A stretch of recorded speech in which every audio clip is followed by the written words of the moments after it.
How you doing, Manna U? My name is Nick, and welcome back to this week's Manna U Moment. This month we're talking about the 7 signs of Jesus as we see in the book of John. And here's the big idea. What if these miracles of Jesus weren't just displays of power?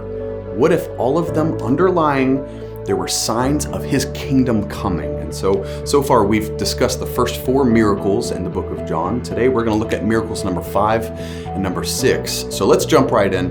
Miracle number 5 in the book of John, we see it in John chapter 6. This is where Jesus is walking on water. Now we see the same story in other gospels, but here's how the book of John shares the story. Essentially the disciples, they're out on the sea. It's the Sea of Galilee. Now we know that the Sea of Galilee, it has a reputation for producing storms right in the middle of it. Part of it's because of its geography, but here's the point. Jesus is not with them. So they're out at night, and guess what happens? A storm arises. And so they're starting to freak out. They're getting afraid. I can only imagine how big these swells are. And think about this. Some of them are fishermen. This is not their first rodeo. They're used to being in a boat. They're used to being in maybe sketchy situations. So if they're afraid, there's probably a reason for it. This must be a really bad situation. But then, off in the distance, they see Jesus. Other gospels say that they think it's a ghost and they can't figure it out. But as John tells it, Jesus approaches the boat and the disciples are afraid. And so Jesus says, "It is I, do not be afraid." And so they calm down and they let him into the boat. Now here's the kingdom principle that we see underlying this miracle. The kingdom brings presence, not just absence of storms. Think about it. Jesus doesn't always calm the storm immediately. Man, I wish he would. I'm sure you would too. I wish there were times where the storm around me would just calm, but you know what?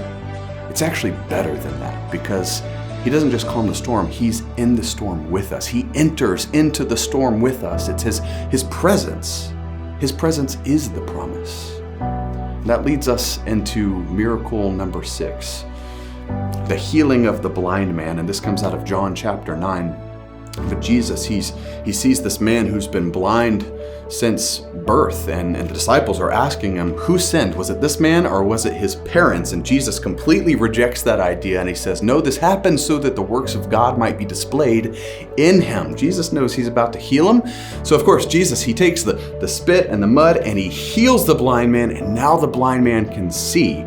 But this infuriates the religious leaders. And so they start to interrogate the man who used to be blind, and then they start to interrogate his parents, and they just refuse to believe that Jesus is who he says he is. And again, here's another one of those stories that we see a lot of irony.